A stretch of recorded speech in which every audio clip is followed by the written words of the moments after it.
When you're getting ready to make your pitch to future or potential backers for your app concept, I want you to think small. Now, this is the only time I want you to think small when it comes to making your pitch for backers. Now, the reason why is because in your initial round, you're looking for a very small amount, less than $100,000. And a lot of times when it comes to developing an app or some piece of technology, the first thing that entrepreneurs think is, well, I got to go to a bank, I got to speak to angel investors, I got to speak to VCs, which are venture capitalists, and make my pitch to them about my idea. The thing is, that will come, but you're going to need traction, you're going to have users, you're going to have growth charts and show patterns, you're going to have to show that your app is actually working, all right, and people are actually drawn to using it. You're going to have a lot more than just, hey, I have an idea.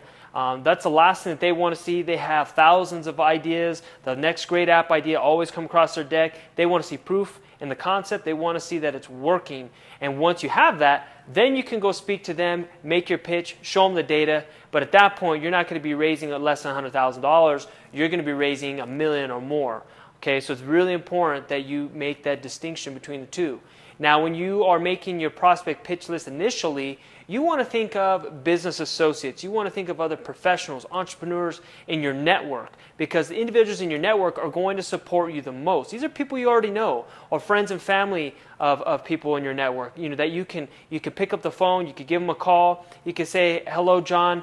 You are a friend with a other business associate of mine, and you know a little bit about them." You could say, "Hey, I would like to get your opinion on my app concept." I'll touch on that in a minute as well. But you want to make sure that you keep this to people that you know that will support you, and not just a cold call out of the blue expecting to make your pitch to VCs or angel investors, because if it's, like I said, if it's less than $500,000, $1 million, they won't even be interested. I mean, and it's plus if there's no traction. So you want to make a list of 20 to 30 people that are entrepreneurs, that have successful businesses, that don't mind taking other risks, that want to expand their portfolio, that want to get into new sectors. A good place to start, again, are other business owners, other entrepreneurs, attorneys, doctors. It's funny because a lot of attorneys and doctors, they always want to get into the tech space. In our experience, it's just something we come across, which is a little funny, but it's great. I mean, you want to speak to them. So make sure you make your list. Write down all their names, write down their phone numbers, and if it's a friend of a friend, make sure you leverage that. So when you make the call, you say, "Hey, John, you are a mutual friend, or Jack is a mutual friend of ours. I was wondering if I could come speak to you to get your opinion on my mobile app concept." Now, here's a bonus point, okay? When you're making your list of close people within your circle, when you reach out to them, you want to make sure you tell them you want to get their opinion on something. You don't want to set the tone that you're looking to speak to them to go back your idea or raise funds. That you don't want to do that, because when you are looking to, if you're speaking about, "Hey, I want to raise money. Hey, would you be willing to invest in my idea?"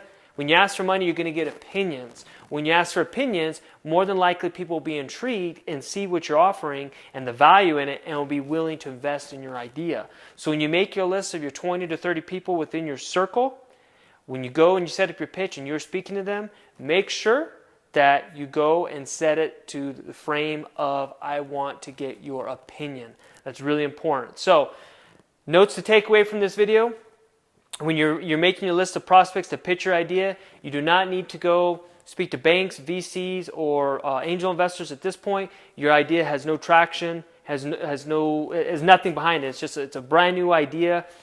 You don't want to go speak to them because your app isn't even in the realm of $500,000 to $1 million you need right now. You want to keep it very small, very tight. You don't need a large round of funds right now. You just need a small amount, like I said, under $100,000.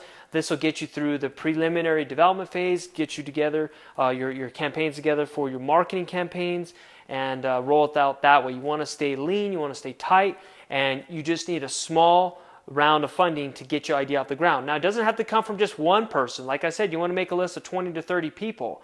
Okay, so you could come from 5 people, it could come from 2 people. It doesn't matter if you have 30 people give you $1,000. I mean, that's something you have to figure out later on, how you're going to distribute what you're making from your app. But you want to make sure that you make the pitch to people that are in your circle, and that's really important. Once your idea has been launched, it's in the App Store, and it's become successful, Then you want to make the big pitch to the the big leagues, the VCs, the angel investors, the banks, because you're going to have something that they can see.